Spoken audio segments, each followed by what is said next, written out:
Shabbat Shalom, queridos amigos, queridos hermanos, muchas bendiciones para cada uno en esta preciosa hora, en este bello Shabbat que nos ha regalado nuestro Abba Jehová.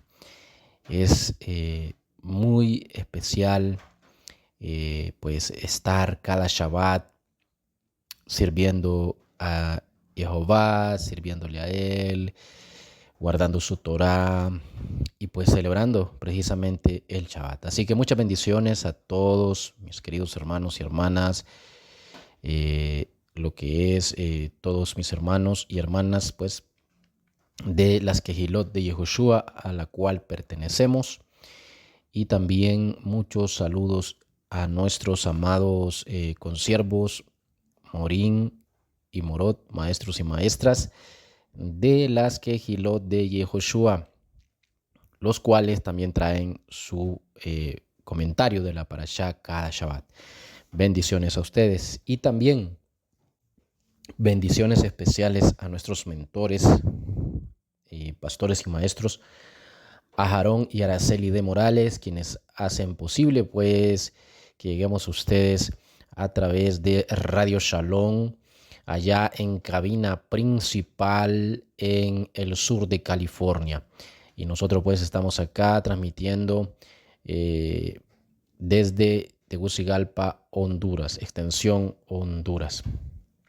Así que saludos a todos, a toda la audiencia de Radio Shalom, a todos los amigos y hermanos que sintonizan siempre Radio Shalom y que nos oyen, nos escuchan cada Shabbat. Bendiciones a todos ustedes. En Facebook, a la Yeshiva Yeshua también, en WhatsApp. Y pues les invito a todos que puedan entrar también a lo que es www.elyosoy.com, donde usted va a encontrar mucha bendición de lo que es pues la palabra del eterno Jehová en una mente hebrea. Mucha enseñanza allí de nuestros Morín, Aarón y Araceli de Morales. Una tremenda enseñanza que hay allí de nuestros Morín. Es un tesoro espiritual lo que es dicha página, por eso, porque ahí va a encontrar enseñanza de raíces hebreas muy, pero muy profundas y edificantes.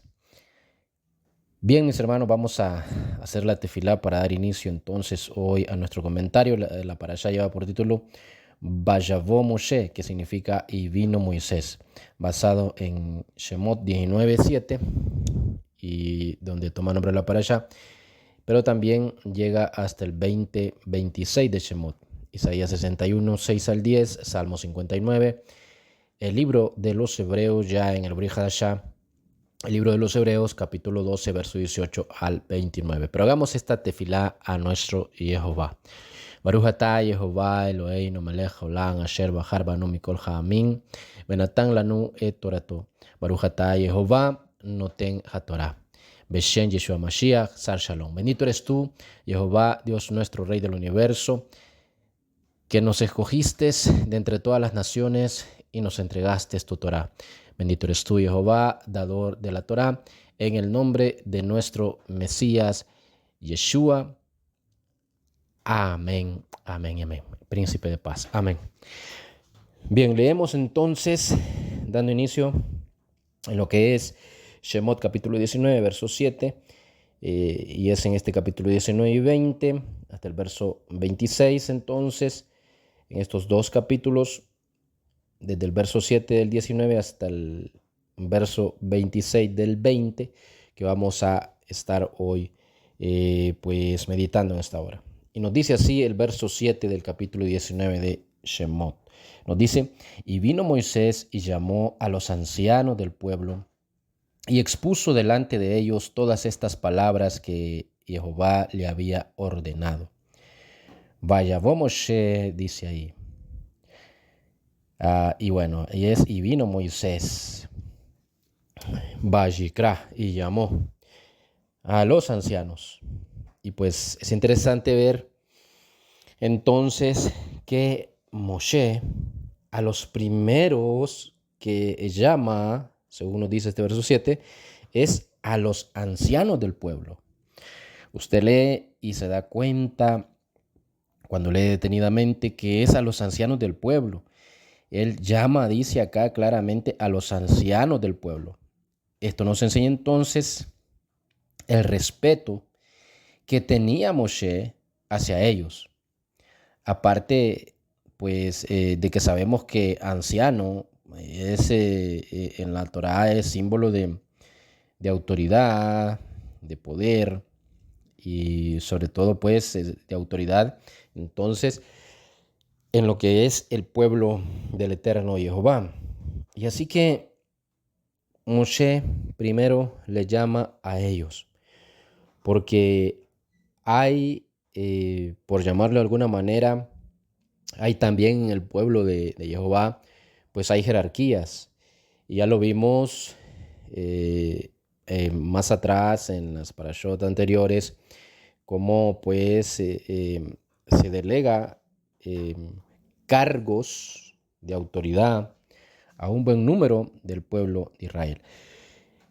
Y aquí tenemos ahora entonces a los ancianos de la congregación o de la Cajal de Israel, del pueblo hebreo, que nos muestra a nosotros que pues sí hay jerarquía siempre, y lo debe de haber en las comunidades, debe de haber jerarquías, por llamarlo de alguna manera, pues. ¿Y esto por qué? Para que haya un orden en el pueblo del Eterno Jehová. Y eso es muy, muy hermoso, mis hermanos. Y nosotros acá nos sentimos contentos de ser parte, pues, de los líderes de la comunidad en las Quejilot de Yehoshua. Nosotros nos sentimos muy bendecidos por ello. Sí, este es un privilegio y que, pues, debiera de ser en todas las comunidades de raíces hebreas, o que se dice que sirven al Eterno Jehová y que son de raíces hebreas. Hubiese de ser así, pero nosotros no miramos eso. Miramos que solo hay uno, el que es el que dirige, el que, por ejemplo, aquí en mi país, por ejemplo, en las comunidades llamadas mesiánicas, yo más bien diría yahwistas, porque esta gente, pues, en realidad es muy fanática, ¿sí? Y hablan de etimologías paganas y todo eso. Por eso eh, creo que no es conveniente decir simplemente mesiánica, sino que en realidad yahwista, sí, porque eh, si alguien me está oyendo, me está escuchando y es yahwista, pues eh, la verdad que para mí no es fácil decirlo, sí, pero veo muchos yahwistas que pues están equivocados, primero con el nombre, con el bendito nombre, y después con las etimologías paganas también. Sí, están muy equivocados y se hacen fanáticos y critican a los evangélicos, por ejemplo, a los cristianos, y ellos están igual o peor porque han entrado en un fanatismo tremendo al estilo de nuestros hermanos de Yehudá, que realmente no tiene nada que ver con la Torá y que no viene de Dios, no viene del Eterno Jehová. Entonces aquí veo comunidades así y que solo hay uno, y el líder, el roe ahí es el que canta, es el que trae la Torá, la palabra, la dabar, y no hay nadie más, no hay nadie más. Pero acá estamos viendo en la Torá que en las comunidades debe de haber líderes, que cada comunidad del Eterno debe de haber líderes, porque Él tiene su ruaj en nosotros, así que cada comunidad tiene que tener líderes. Pero bueno, vamos a continuar porque el tiempo nos está avanzando y vamos a pasar al verso 9 de este mismo capítulo, y nos dice: y dijo el Eterno a Moshe, el Eterno Jehová, dijo: he aquí que yo vendré a ti en una nube espesa, a fin de que oiga el pueblo mientras yo hablo contigo, y que también crean en ti para siempre. Y refirió Moshe al Eterno las palabras del pueblo. Y de acá el comentario de los hermanos de Yehudá o de Yehudá nos dice que allí donde los hijos de Israel acampaban, había siempre descontento, había perturbación entre el pueblo. Pero al llegar al monte Sinaí o Sinai, reinaron en Israel una paz y una profunda armonía. Parecía que todos formaban un solo cuerpo y una sola voz para obedecer a Dios y a Moisés. Este es el significado de las palabras cuando dice, y acampó allí Israel frente al monte, nos dice eh, la Torá. En vez de, y acamparon allí los hijos de Israel, dice, y acampó allí Israel frente al monte. Y esto es señal de que el pueblo formaba una sola unidad. Fue al comprobar esta unidad cuando Dios juzgó al pueblo de Israel merecedor de recibir la Torá. ¿Sí? Ya aquí estamos viendo el preludio, el inicio de lo que iba a ser entonces ese mérito de recibir la Torá, de recibir las 10 palabras mayores que nos habla el capítulo 20, 10 palabras mayores, que como usted ya sabe es más conocido como los 10 mandamientos. Así se le conoce, pero en realidad son las 10 palabras mayores. Y que de esas 10 palabras mayores, pues tendríamos mucho que hablar y el tiempo no nos alcanzaría porque hay mucho que ver allí en esas 10 palabras mayores, más conocido como los 10 mandamientos. Primero que allí encontramos, pues, por ejemplo, que escribió el dedo de Dios mismo, escribió las primeras tablas, que ya sabemos que fueron destruidas primero, y ya las siguientes, pues sí, las escribe Moshe. Las escribe Moshe en paleohebreo, pero las primeras estaban escritas, mis hermanos, con un hebreo Kadosh, ¿sí? Lo que es la Ketaf Ashurit. Entonces tendríamos mucho que hablar de todo eso y hay mucho que hablar, la verdad, es tremendo mirar ahora cómo muchos no guardan, dicen no guardar la ley, entre comillas, porque sabemos que la Torá en realidad no es ley solamente, sino que es instrucción, pero muchos dicen no, no guardamos la ley. Y cuando le hablan de los 10 mandamientos, como son conocidos, hay que guardarlos. Ajá, pero ¿cómo es entonces? ¿O creen a la Torá o no creen a la Torá?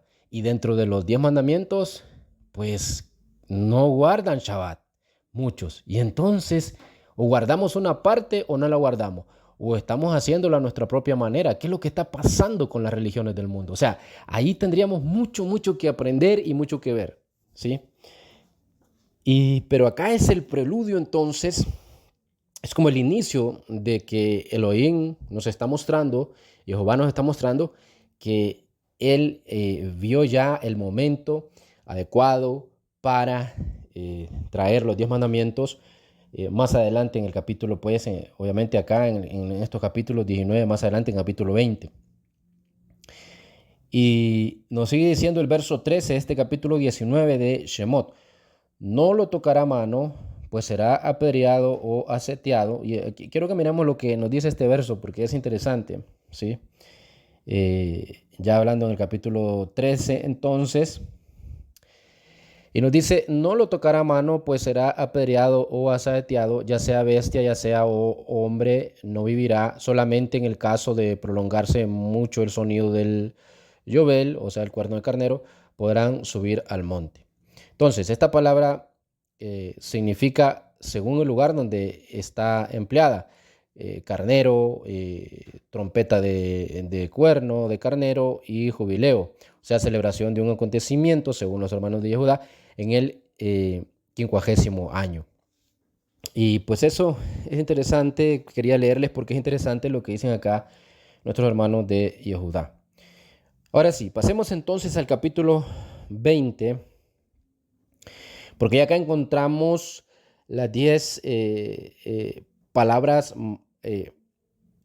mayores y encontramos acá en el verso 5 que nos dice, no te postrarás ante ellas.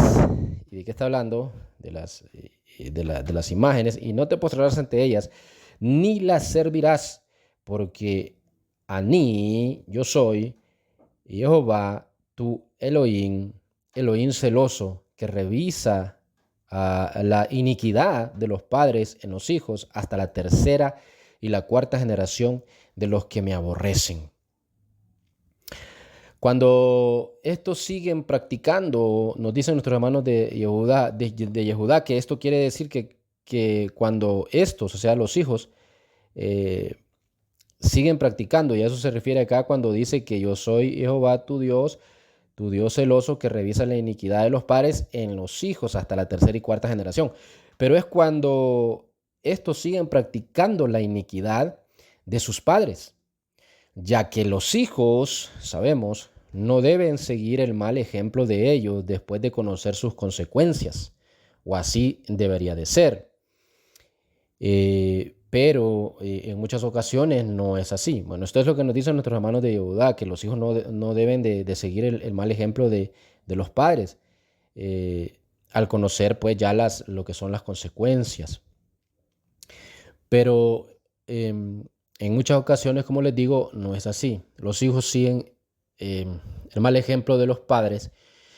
Y pues yo no soy de los que los culpa, porque los hijos a nosotros nos tienen como voy a decirlo así, ¿no? Para que entendamos, como sus superhéroes, ¿sí? Ellos nos admiran y quieren hacer lo que nosotros hacemos, quieren vestirse como nosotros nos vestimos, hablan como nosotros hablamos, cuando los niños, obviamente son esos niños, nuestros hijos. Y luego, entonces, el hijo quiere imitar al papá, la hija quiere imitar a la mamá. Entonces, a mí no me extraña y no juzgo, pues, que el hijo sea como un reflejo, como un espejo de su padre, o la hija sea un reflejo, un espejo de su madre, en la mayoría de los casos o en muchas ocasiones. No me extraña. Por eso nosotros debemos de ser ejemplos buenos para nuestros hijos, ¿sí? Porque ellos lo están viendo a usted, me están viendo a mí y quieren ser igual a nosotros, ¿sí? Quieren actuar como nosotros, quieren hablar como nosotros, quieren vestirse como nosotros. Por eso debemos de ser buen ejemplo nosotros para ellos, mis queridos hermanos y hermanas. Vamos más adelante en este capítulo 20 y es el verso 6. Y dice, y que usa de misericordia, ¿quién? Nuestro Jehová, en millares de generaciones para aquellos que me aman, ¿sí? Y guardan mis mandamientos. Entonces, la misericordia de Jehová se extiende, por lo menos, dicen los sabios, hasta 2000 generaciones, mientras que su castigo es mucho menor para los que le aborrecen. Así es nuestro Jehová. Tiene un amor incomparable, un amor grandísimo que para bendecir a alguien, por ejemplo, acá los sabios dicen que la misericordia de él se extiende hasta 2000 generaciones, pero para castigar pues no es tanto así. ¿Por qué? Porque él se duele, siempre se duele aún aún en el castigo, él se duele, porque somos hechura suya. Somos hechura suya, mis hermanos, a imagen y semejanza de Él. Así que Él se duele cuando le toca, pues, ver el castigo o permitir el castigo o castigar al impío, al pecador que no quiere volverse de su pecado. Es terrible, mis hermanos, pero no nos imaginamos, no tenemos ni siquiera la idea del dolor que Él siente cuando viene el castigo sobre el malvado. No nos imaginamos qué tan grande es ese dolor. Es demasiado grande para poderlo imaginar, porque somos hechura suya. El verso 14 nos dice, hablando siempre de las 10 palabras mayores, nos dice, no codiciarás la casa de tu prójimo, no codiciarás la mujer de tu prójimo, ni su siervo, ni su sierva, ni su buey, ni su asno, ni cosa alguna que sea de su o de tu prójimo. Y en esto los sabios pues nos dicen, eh, hablando de que pues los mandamientos y principios fundamentales de la doctrina hebrea la vemos acá, en este capítulo precisamente, y con lo que es las 10 palabras mayores. El pueblo reunido al pie del monte Sinaí oye el decálogo y lo adopta incondicionalmente como base de toda su existencia, diciendo, Naase Benishma, haremos y obedeceremos. La importancia entonces de las 10 palabras mayores o los 10 mandamientos no está solamente en su significado, mis queridos hermanos, nos dicen los sabios, sino en el hecho de que constituyen ejemplos clásicos para todas las demás leyes. Fueron, por así decirlo, dados como preámbulo antes de ser contraída a la alianza en el monte Sinaí entre Dios e Israel, entre Dios y los hebreos. Por su división en 2 tablas de 5 fundamentos cada una, tenemos las categorías principales de estos fundamentos. Los primeros 5 son leyes del hombre para con Dios. Los 5 segundos, del hombre para con sus semejantes. Y esto pues debemos de entenderlo. Por eso le digo que esto lo dicen los sabios y por eso le digo que de las 10 palabras mayores pues hay mucho que hablar, mis hermanos, porque hay mucho conocimiento acá. Y bien, la primera tabla se inicia con el precepto de las creencias en el eterno Dios y los mandamientos se basan en el amor a Él, lo que es la piedra fundamental del pueblo hebreo. La segunda tabla termina con las palabras a tu prójimo y todos los preceptos que constan en ella tienen por base el amor a nuestros semejantes. Hablando de las 2 divisiones de los 10 mandamientos. Entonces, cuando decimos primera tabla y segunda tabla, no me estoy refiriendo a la que les dije antes, que en la primera se escribió nuestro Jehová con su dedo y después, pues ya en paleohebreo lo hizo Moshe. En las otras tablas, en las segundas tablas, no me estoy refiriendo a eso, sino que acá estamos hablando de las 2 tablas, pero de las 2 divisiones que hay pues en los 10 mandamientos, según nuestros hermanos de Yehudá y según los sabios. Entonces dice, la segunda tabla termina con las palabras a tu prójimo y todos los preceptos que constan en ella tiene por base el amor a nuestros semejantes. El amor a Dios, cuando es de todo corazón, nos dicen los sabios, conduce inevitablemente al amor para con el prójimo, puesto que éste fue creado a su imagen, lo que le venía diciendo. También lo inverso es verdadero. El amor al prójimo lleva al amor a Dios. Y nos dice el verso 20, no hagáis ante mí dioses de plata o dioses de oro, no lo haréis para vosotros. Esto quiere decir también, no solo no hacerlo, sino no convertir la plata y el oro en dioses.